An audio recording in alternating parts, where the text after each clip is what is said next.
Fala da igreja com a paz do Senhor. Convido os irmãos a abrirem a Bíblia, Salmos 46. Enquanto os irmãos procuram, eu quero agradecer a presença aqui do pastor Marcelo. Jesus, obrigado, pastor Marcelo, pela sua presença, juntamente com a missionária Gislaine. Quero agradecer também a presença da minha Lúcia com a Alain. Tem pessoas aqui que precisam ouvir que Deus é um escudo forte na tua vida. E através desse escudo você vence os dados inflamados do maligno para chegar além do rio azul.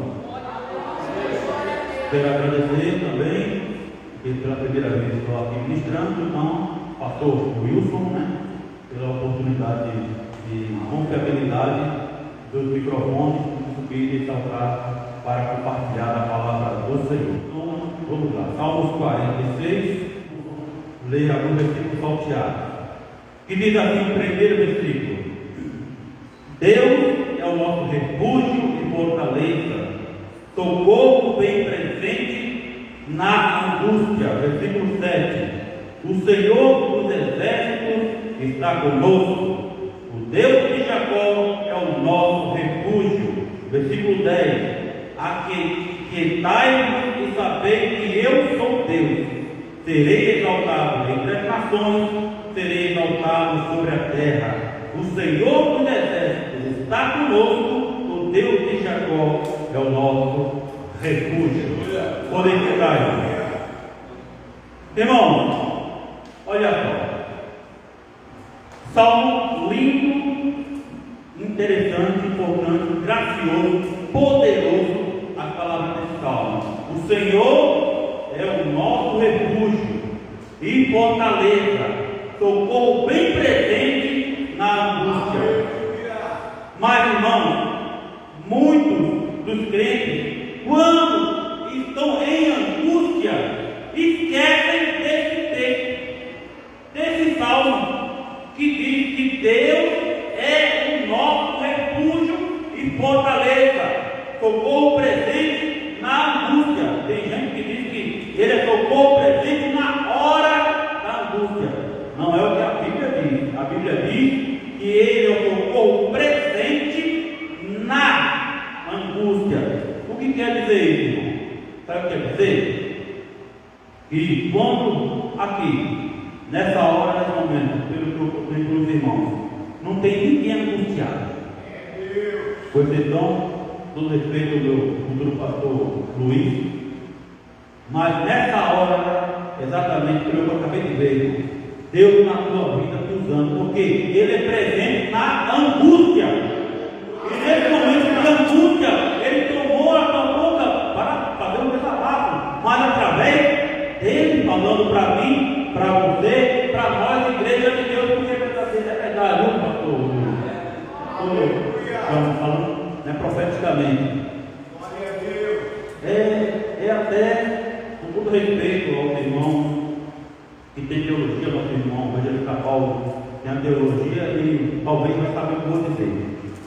É até bom que algumas pessoas não tenham teologia, porque a teologia ensoberbece o coração do homem se ele não puder ser humilde o suficiente para estar debaixo da mão de Deus, aprendendo da palavra de Deus, e cada vez esse homem, essa mulher que procura aprender a teologia entra no coração dele, e ele percebe com humildade que nada ele é, nada ele pode, nada ele consegue fazer, se Deus, através do Espírito Santo, não for nele.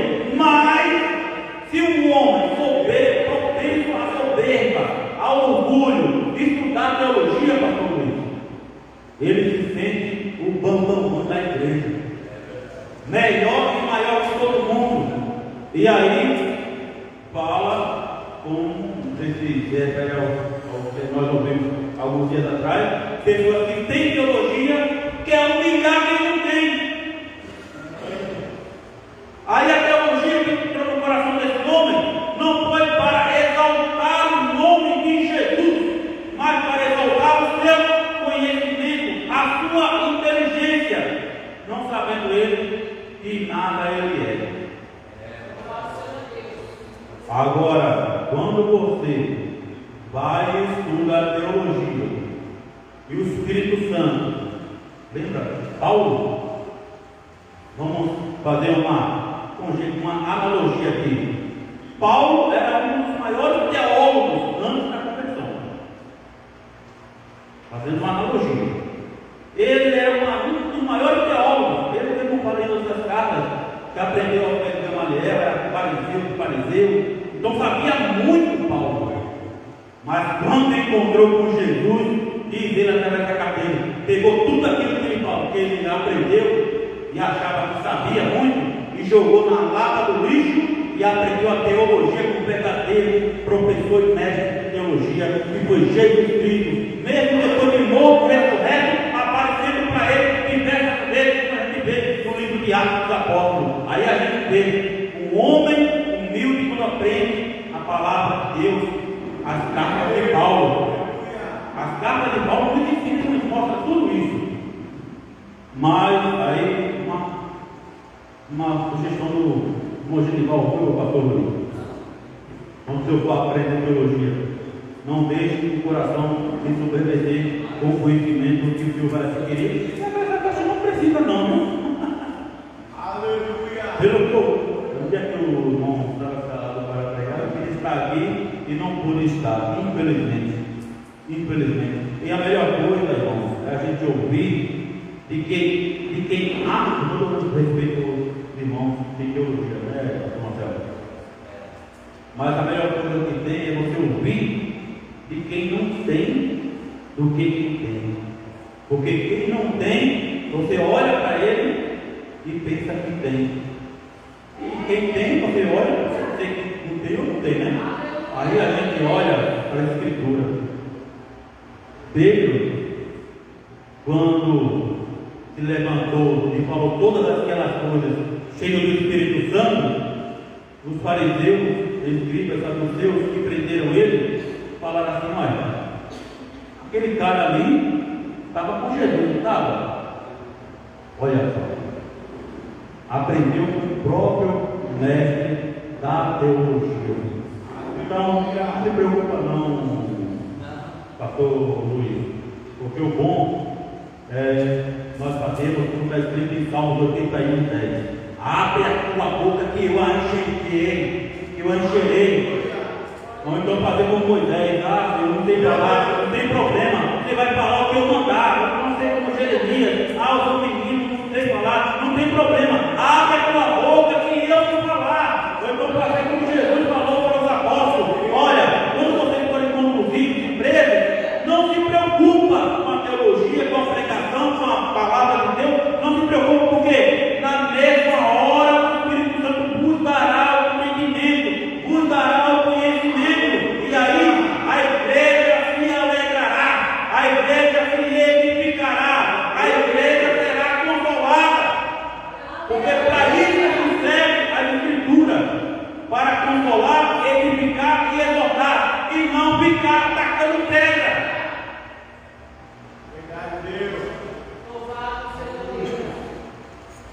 Mas enfim, e aqui no Salmo 46, irmão, olha só, o Senhor é o nosso refúgio, Ele é a nossa fortaleza, Ele é o nosso socorro presente, bem presente na angústia.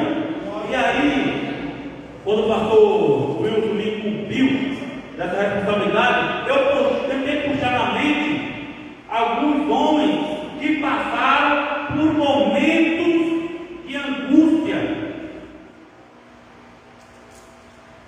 E vamos puxar alguns homens que, na hora da angústia, ele tinha em mente que Deus era o seu socorro e o seu refúgio.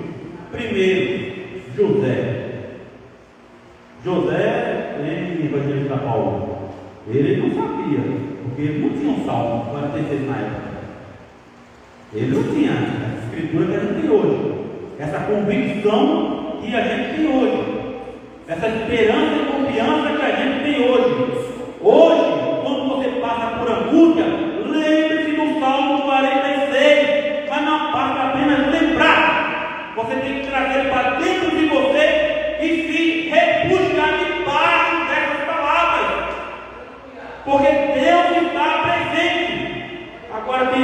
passa por angústia e aí se desespera.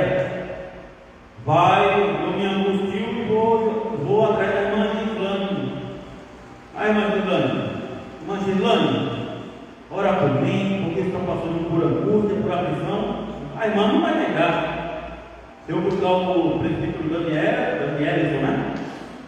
Se eu buscar o socorro dele, ô presbítero Danielson, me ajuda aí, estou passando por um problema, estou angustiado, não sei o que fazer. Você ora por mim? Não vai negar? Não vai negar. Quem é o irmão que nega a pessoa que está angustiada?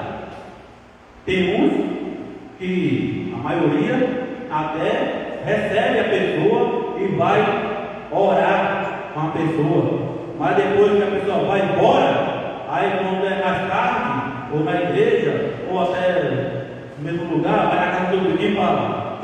O Daniel fala no vídeo dele: rapaz, eu tenho muito de Genival, estava angustiado, passando por uma luta. Vai tocar trombeta da vida do irmão. Da vida do irmão. Agora, esse irmão, o Genival, esquece.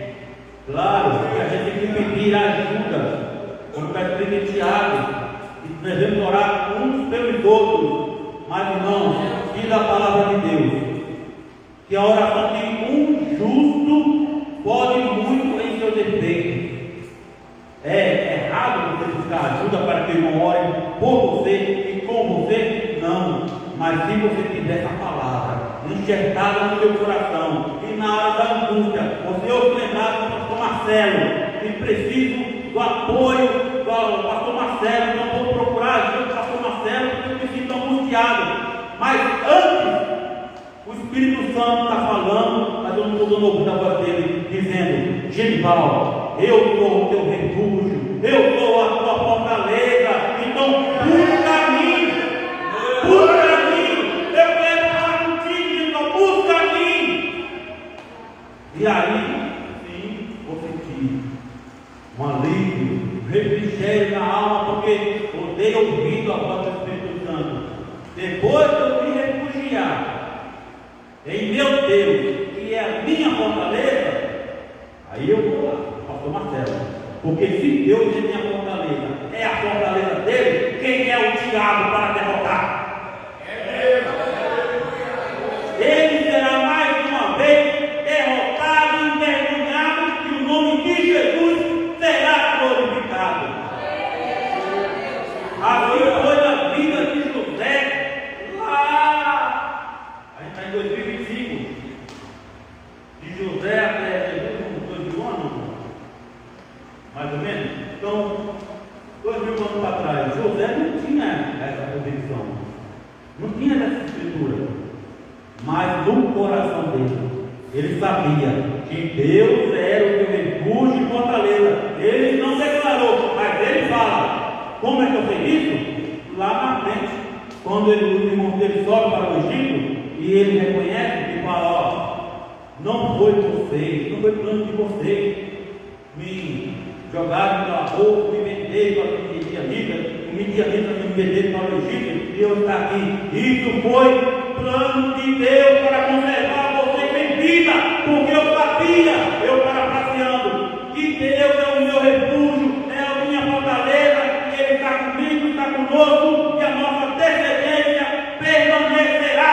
Hoje está aí, ó, Israel como nação, para testemunho de todo mundo. E José sabia disso. E aí a gente vê o que aconteceu com a vida de José. Tornou-se um grande homem, se eu não me engano, o segundo maior no Egito, depois do faraó, né? O segundo maior. Vamos para outro. Um outro jovem que aí o pastor está achando universitário. O irmão Paulo vai me ajudar aqui. Daniel já tinha salmo? Não, né? Então, segundo o nosso universitário, o Daniel não tinha salmo, não tinha a escritura, mas ele tinha a convicção no coração de que Deus era o seu refúgio, fortaleza, socorro presente quando ele precisasse. E no momento que ele mais precisou, estava Deus lá com ele, na cova dos leões. E dizem, opinião, palavras do Genival, dizem as mais línguas, sem aspas, dizem as mais línguas que Daniel fez travesseiro dos leões. Eu não creio. Aleluia! Eu não creio. Sabe que eu creio? A Bíblia não fala o que Daniel estava fazendo. Mas você olhando para a vida de Daniel, você tem uma dedução do que Daniel estava possivelmente fazendo quando estava lá com os leõezinhos. Sabe o que Daniel estava fazendo? Estava orando. Na minha opinião, Daniel estava orando. Como ele era um jovem de oração, orava 3 vezes e injustamente foi jogado lá, ele estava orando. Tanto porque o Genival acredita nisso. Porque quando vai de manhã, que Dario vai lá, olha só, até Dario tinha uma fé sobrenatural no Deus de Israel, porque ele foi acreditando que Daniel estava vivo. Ele falou: Daniel, será que o teu Deus? Então, como é que, se ele soubesse que Daniel estava morto, só ia pedir para abrir a cova e puxar o corpo. Mas não, ele dialogou com alguém que estava lá dentro, porque ele sabia que o Deus de Daniel poderia lembrá-lo, como lembrou. E como o Genival acredita que Daniel estava orando, passou a noite em oração, enquanto os leões caminhavam de um lado e para o outro, vendo aquele homem ali de joelhos. A Bíblia não fala, eu estou conjecturando, eu estou supondo, eu estou na minha imaginação pensando. Enquanto os leões viam Daniel orando, estava lá, passando, não sei se era 1, se era 2, sei que era mais que 2, né? Porque na cova, 12 leões. Não é na cova 12 leões, é 12 leões. Então, no mínimo, 2. Aí Daniel estava acordado e muito bem acordado, ao ponto de dizer para Dario: o Senhor enviou o seu anjo. Como que Daniel sabia que tinha um anjo livrando ele lá? Se Deus não estava com ele naquele momento, Deus apresentou para ele, enviou um anjo, como está escrito na palavra dele, e livrou o seu servo. Ele saiu vivo, no nome do Senhor, foi glorificado mais uma vez. E na hora de angústia, Daniel sabia: esse Deus tremendo está me protegendo, porque Ele é o meu refúgio e fortaleza.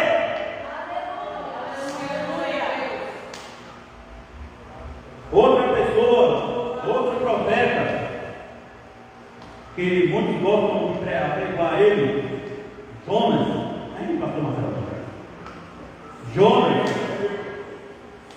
Jonas também, outro, que em momento de angústia, sabia que Deus podia livrá-lo, que Deus era o seu refúgio, Deus era a sua fortaleza. Como o irmão Genival fez? Porque como está escrito,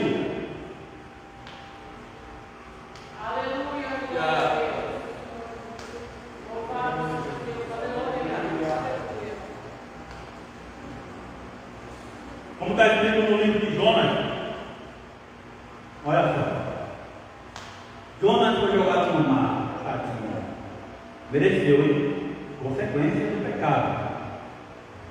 Consequência do pecado. Foi desobediente, né? Lá no navio, todo mundo lá clamando seu Deus lá, e Jonas tinha tanta confiança em Deus que estava dormindo. Estava tranquilo. Por quê? Porque ele sabe que Deus é o meu refúgio, Deus é a minha fortaleza, Ele é o meu socorro presente na angústia. Ele sabia, estava lá. Quando o crente tem essa convicção, pode vir a tempestade, pode vir um vendaval, mas ele permanece permanece tranquilo, permanece suave, porque sabe que Deus pelejará por ele. Estava lá, Jonas dormindo, mas como foi desobediente, tem que pagar a consequência do seu erro. Então, joga no mar.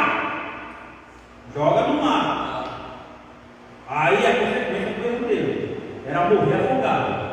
Mas como Deus é tão bom, tão bom, tão bom, e que tudo que Ele faz, que quer que se faça, não tem para onde correr, não tem para onde fugir, vai lá, peixinho, pega ele lá, dá uma carona para ele. Eu pedi para ele ir de boa. Ele ia no navio, mais tranquilo, né, navegando lá suavemente, chegaria em Mineiro, pregava e voltava. Mas não, que fugir? Ah, meu Deus, você vai a tudo, mas você vai. Porque a obra do Senhor, ninguém pode parar. O diabo tentou parar a igreja. Olha aí, a igreja primitiva, nossos pais na fé, pelos que eles passaram. A gente sabe a história: cova dos leões, mortos na fogueira, queimados vivos. A gente conhece a história, porque o diabo tentando parar a obra do Senhor, mas Deus, lá em Isaías, falou: a minha palavra ela foi enviada e fará o efeito para o qual eu mandei ela fazer. E a igreja vem dizendo: Satanás. Tem gente que não pode falar o nome do diabo, não tem medo, parece. Pois, eu não tenho medo não, sabe por quê, irmão? Porque coitado dele. Uma vez eu falei no YouTube, né? Coloquei assim, comentário. Tudo, só falando do diabo, falei assim: coitado do diabo, tudo é ele, tá? Mas, rapaz, eu fui, como eu vou falar uma certa situação na live, mas eu fui tão apedrejado, me chamava de herege, me fala que eu ia me converter, que eu era satanista, e dizendo que eu estava defendendo o diabo. Não é defendendo o diabo, não, irmão. Sabe por quê? Porque ele está condenado. Ele está condenado e nós não. Nós sempre temos uma oportunidade de nos salvarmos todos os dias. Enquanto estamos em Cristo, estamos salvos. Enquanto estamos dentro da arca, estamos salvos. Enquanto estamos no caminho estreito, estamos salvos. Porque Jesus falou que o caminho é estreito, mas é difícil. E o céu é tomado à força. E diz a palavra de Deus que Deus não se apraz daqueles que voltam atrás. Então quer dizer, a pessoa tem a opção de desistir do caminho, da verdade, da vida e retroceder. Aí Ezequiel diz que se o justo, confiando na sua justiça, praticar a iniquidade, praticar o pecado que ele está praticando, ele vai morrer, quer dizer, vai para o inferno. Confiou tanto na sua justiça, crendo num Deus perdoador, e ele é. Aí a gente sabe, né? Tem muita gente aí que está dentro da igreja, mas não é da igreja. A pessoa está dentro da igreja, mas não é igreja. Porque a igreja CNPJ, ela pode fechar as portas. Não é, pastor Wilson? Não é, pastor Marcelo? Pode fechar a igreja, pode fechar as portas. A igreja é CNPJ, mas a igreja de Deus, nas portas do inferno, não pode prevalecer. Então aquele que é nascido da água do Espírito, pode vir a angústia, pode vir o vendaval, pode vir o dardo inflamado do maligno, pode vir as suas acusações, mas o sangue de Jesus me purifica de todo o pecado. E aí muitos desistem porque não olham e esquecem. Irmão, olha só, Jesus foi pendurado numa cruz, pregado, 2 pregos, não faço a menor ideia, em suas mãos e seus pés, na sua cabeça colocado uma coroa de espinho. Quando a gente fura o dedo já foi, imagina com espinhos na cabeça, sem contar os chicotes, sem contar o peso da cruz. E aí a pessoa chega aqui na igreja e quer ouvir palavras bonitinhas do pastor Wilson, quer ouvir palavras bonitinhas do evangelista Paulo, sendo que a palavra de Deus, os profetas foram levantados para o povo de Israel. Diz Paulo em Corinto que nós somos um Israel espiritual, e que tudo que Israel que a gente conhece hoje, lá em 2025, nós temos guerra mais e tudo mais, e o Israel vive, tudo que eles passaram acontecendo com ele, é porque acontece com nós também, irmão. O Israel desobedeceu tanto, foram tão idólatras, que Deus, o povo que Deus escolheu, não tem muita gente que confia nesse versículo que Jesus falou: todo que vem a mim, de maneira nenhuma lançarei fora. Irmão, você é escolhido do Senhor, irmão. Então, Satanás não pode botar a vida. Jesus não vai te abandonar. Jesus não vai te deixar porque tu és escolhido desde o ventre da sua mãe. Mas Jesus diz assim: ó, aquele que vir, de maneira nenhuma o lançarei fora. Mas se você quiser ir, pode ir. Pode ir, o jovem rico. Que farei, Senhor, para ser salvo? Jesus falou para ele: você é meu escolhido, eu te amo tanto, não precisa fazer mais nada. É isso que está escrito? Não, vai, vende tudo, distribui e depois segue. O essencial não está em ele ver tanta riqueza, tanta fazenda, e ver que ele era rico e nossa, dá tudo para quem não fez nada. Trabalhei tanto, e agora voltar para quem não merece na cabeça dele? Ah, não. Aí diz a palavra de Deus que Jesus o amou. Aquele que vem a mim, de maneira nenhuma o lançarei fora. Jesus o amou, mas ele quis ir. Então, se você quer ir, o inferno te espera. É o que a palavra de Deus diz: o inferno te espera. Tem o joio e tem o trigo, não tem? E aí, dois pastores, irmãos, vocês são joio ou vocês são trigo? E a igreja? Vocês são joio ou vocês são trigo? E aí, Ginésio, você é joio ou você é trigo? Deus não sabe. Deus não sabe. Agora, a minha esperança é o que está escrito, acho que em Crônicas, não em Esdras ou Neemias. Enquanto há vida, há esperança. Então, enquanto eu vivo, enquanto eu respiro, enquanto você vive, enquanto você respira, enquanto você está nesse caminho, persevera, porque aquele que perseverar até o fim, esse será salvo. Então tem que perseverar, tem que lutar, porque o céu não é você aceitar Jesus, receber uma asinha nas costas, sapatinho de lã, cabelo dado, e voltar para a igreja, saudar os irmãos com a paz do Senhor, te amo Jesus Cristo, ir embora, e nada acontece, e quando eu morrer, eu sou salvo.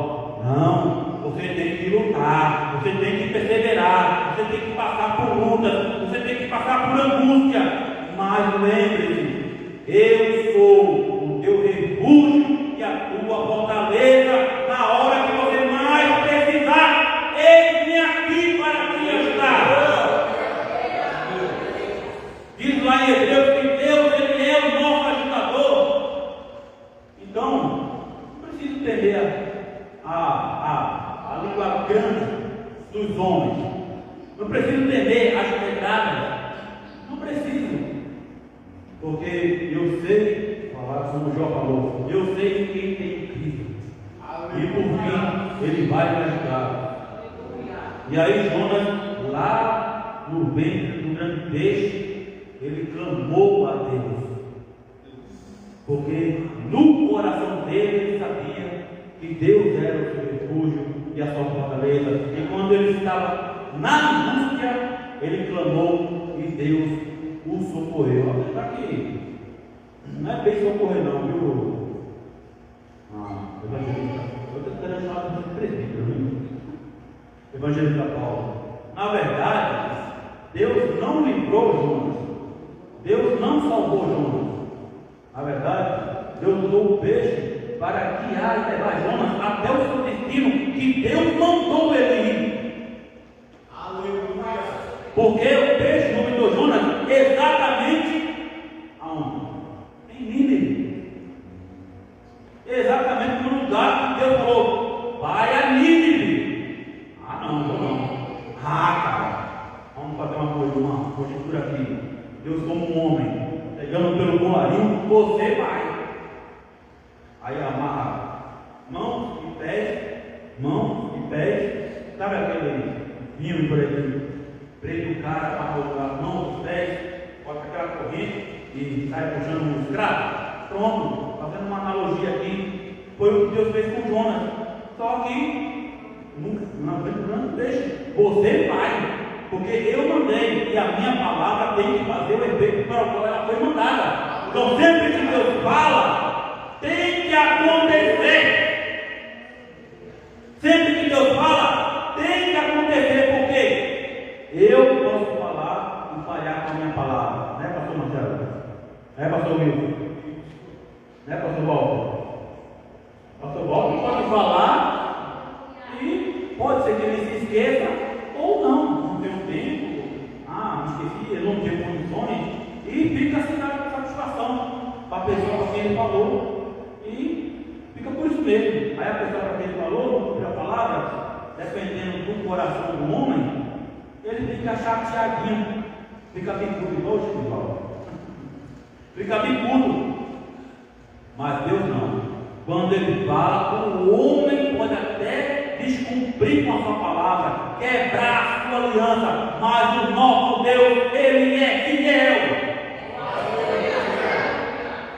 Nosso Deus, Ele é fiel. O povo de Israel quebrou várias vezes a aliança, mas a aliança que Deus fez com o povo de Israel desde o Gênesis nunca foi quebrada, ao contrário. Sempre Deus foi ao encontro do homem para poder trazer e resgatar de volta para os seus reinos. Mas o homem sempre desobedecendo e sendo rebelde à voz do Senhor, ao mandamento do Senhor, e por fim, por último, veio o Senhor pessoalmente, humanizado, mostrar para mim, para vocês, para nós, o que Ele queria do homem quando Ele fez lá no Jardim do Éden. A vida que Ele queria para nós, homens, mulheres, humanidade, era aquela que Adão tinha no Éden. E Ele veio mostrar para mim, para você, para nós, como deveria ser o homem que Ele fez. Olha para Jesus. Quando falava mal dele, Ele amava. Quando criticava, Ele amava. Quando perseguia, Ele amava. Quando prenderam, Ele amava. Quando deram tapa na cara dele, Ele amava. Quando cuspiram no rosto dele, Ele amava. E quando colocaram ele lá na cruz, Ele me amou. Continuou amando ao ponto de olhar para o céu e dizer: Pai, perdoa o Genival, porque Ele não sabe o que faz. A multidão que vira os milagres de Jesus, curando paralítico, cego, mudo, e aquela ressuscitou a filha de Jairo, Lázaro, o filho da viúva de Naim, 3 ressurreições. Tem mais? O evangelista Paulo, pastor Wilson. Eu me lembro de 3 ressurreições. O povo viu aquele homem devolvendo a vida para o morto depois de 4 dias.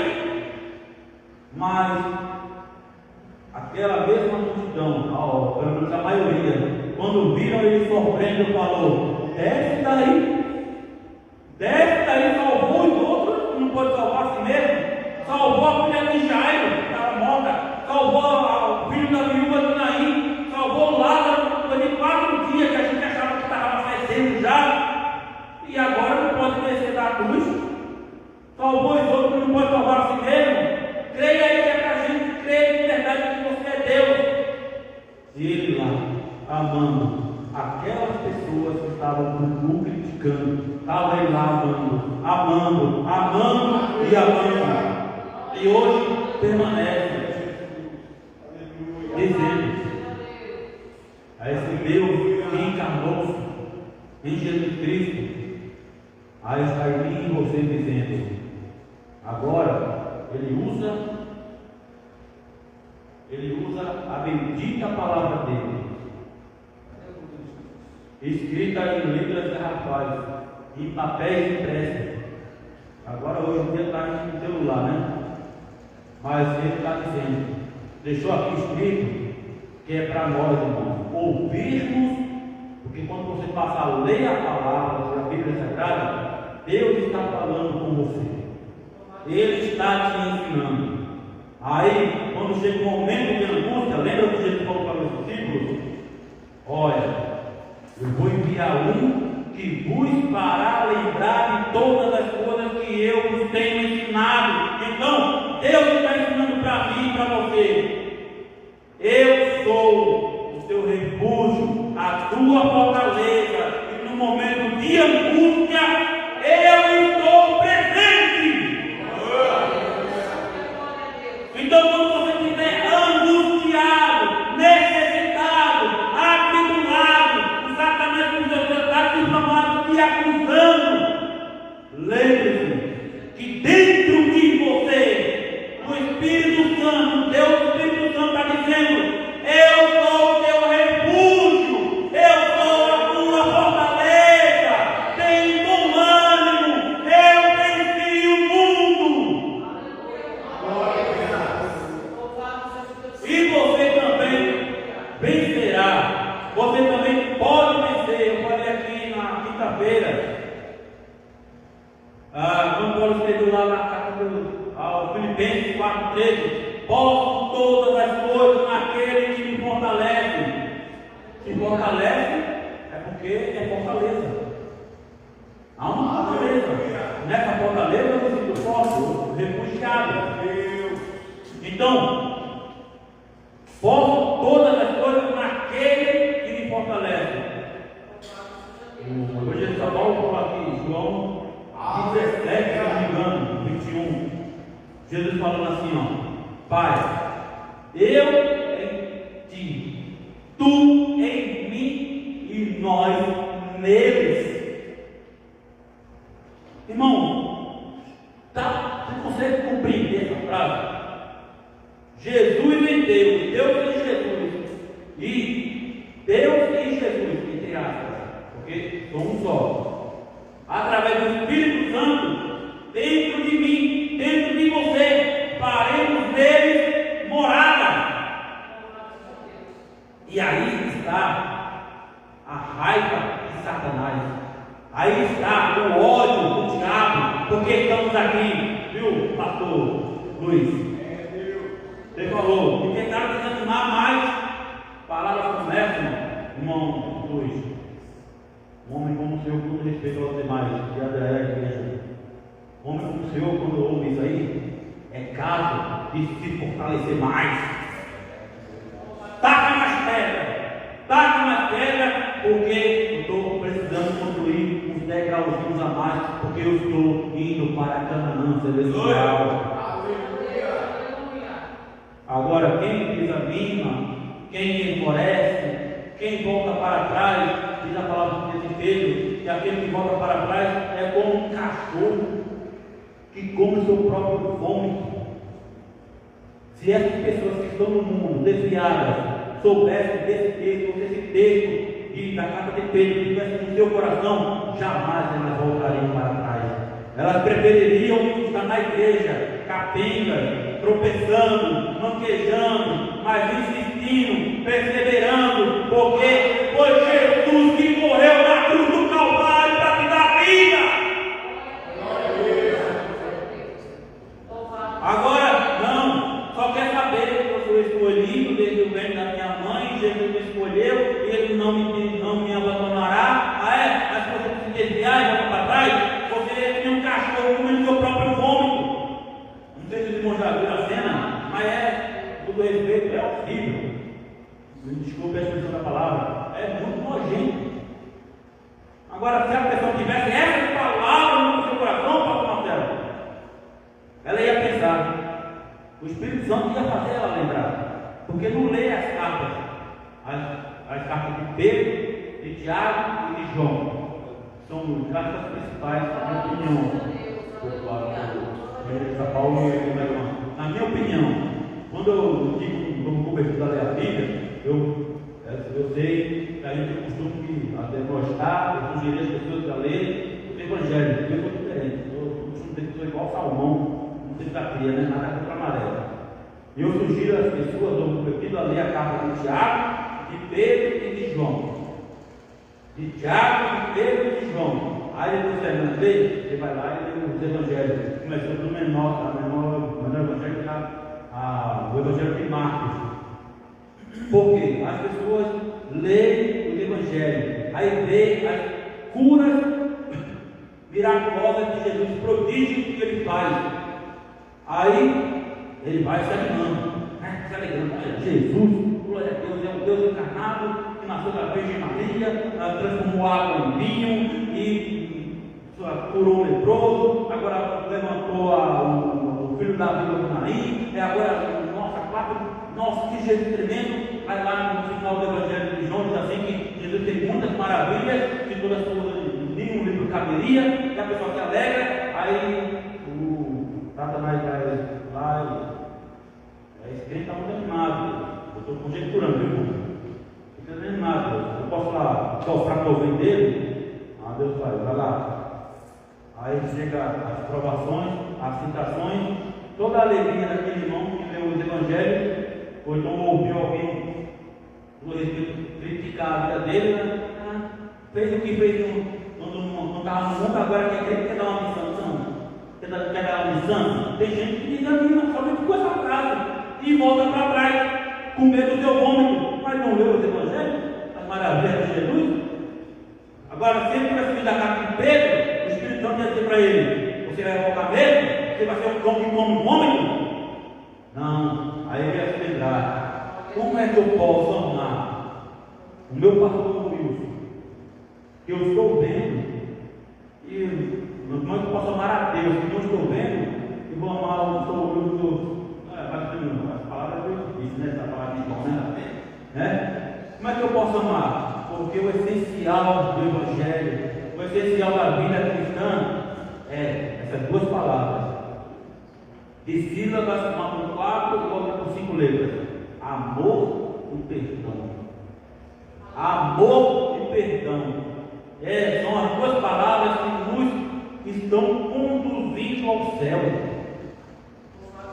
Amar e perdoar. Foi o que Jesus fez toda vez que ele via alguém necessitado. Diz a palavra dele, a mulher do fluxo de sangue, sentia íntima compaixão. O que quer dizer isso? Ele sentia-se na pele daquela pessoa, passando pelo que será que aquela pessoa está passando, meu Deus? Mas a gente se coloca no lugar, poxa. Não, azar dele, vai orar, vai para desempregado, vai fazer dinheiro, vai para o rico, vai procurar emprego. E o irmão precisando que você estenda a sua mão, como diz a Deus lá em Isaías, que as mãos dele estão estendidas. Aí Jesus vem e está com seus braços estendidos para todos que vêm para ele. Não nega um. Jesus não nega um, deixa ninguém voltar de mãos vazias para trás. E agora chegando aqui no NP, Novo Testamento, diz assim, né? Para não ficar apenas no Antigo, falei de José, falei de Daniel, falei de Jonas. Aleluia! E para finalizar, eu tinha mais 4 personagens para falar, mas eu falar de dois: de Pedro e de João. Exatamente, os dois que escreveram as duas principais cartas, na minha opinião, as duas principais cartas da palavra do Senhor são os que, na angústia, aí ele sabia, né, Paulo? Ele sabia que Deus era o seu refúgio e fortaleza. Ele tinha esse Salmo 46 nas mãos, e tenho certeza absoluta, pela fé, que esse Salmo 46 dos filhos de Corá, quando que foi escrito, quando Israel invadiu através de acho que Síria, através de Senaquerib, invadiu Israel, os filhos de Corá escreveram esse salmo. E Pedro e João sabiam esse salmo. Tenho certeza absoluta. Tanto é que quando eles foram presos, só porque curou um homem, só porque fez uma cura pelo nome de Jesus, foram presos, foram açoitados. Mas eles, ao contrário de mim e de vocês, eles se alegraram por isso. Eles se alegraram por isso, ao ponto de, na angústia que eles estavam, Deus também enviou um anjo lá para libertá-los. Chegaram lá nos irmãos, eles estavam reunidos, os irmãos orando por eles, e contaram o que aconteceu. E eles não se lamentaram. Só porque a gente, meu Deus, só porque a gente, em nome de Jesus, curou um homem de 40 anos, a gente foi preso, foi açoitado, não merecia. Meu Deus, a gente não fez nada, Senhor. Somos injustiçados. Ah, meu Deus, por quê? Ao contrário disso, a gente ora para Deus. Ai, daquele que caiu, tocar no giro, ai daquele, querendo, desejando mal do próximo. Mas Pedro e João não. Diz a palavra que eles ficaram felizes. Felizes. Contaram o que aconteceu com eles para a igreja. Olha, por causa do nome de Jesus a gente foi preso, mas foi tão bom. Foi tão bom. Sabe por quê? Porque Deus estava conosco. Porque Ele é o nosso refúgio. Ele é a nossa fortaleza. E quando nós estávamos angustiados, Ele estava presente. Lá no cárcere Ele estava presente. Paulo e Silas, Ele estava, Deus estava presente lá com Paulo e Silas, presos, ao ponto deles saberem tanto. Paulo, eu disse a Paulo, que não é o problema. Paulo, lá no cárcere, com Silas, por que vocês acham, irmão, que eles estavam cantando, estavam louvando, estavam adorando a Deus preso? Porque ele sabia, principalmente Paulo, que Deus é o meu refúgio, Deus é a minha fortaleza, e Ele, Silas, está aqui conosco, presente. Então vamos louvar, vamos adorar a esse Deus. E tenho certeza que não era a intenção dele, mas as cadeias se abriram e Deus livrou e libertou os seus servos. Então, irmãos, no momento mais difícil da sua vida, lembre-se do Salmo 46. Tenha ele no coração e leve ele na sua vida, porque Deus é o nosso refúgio,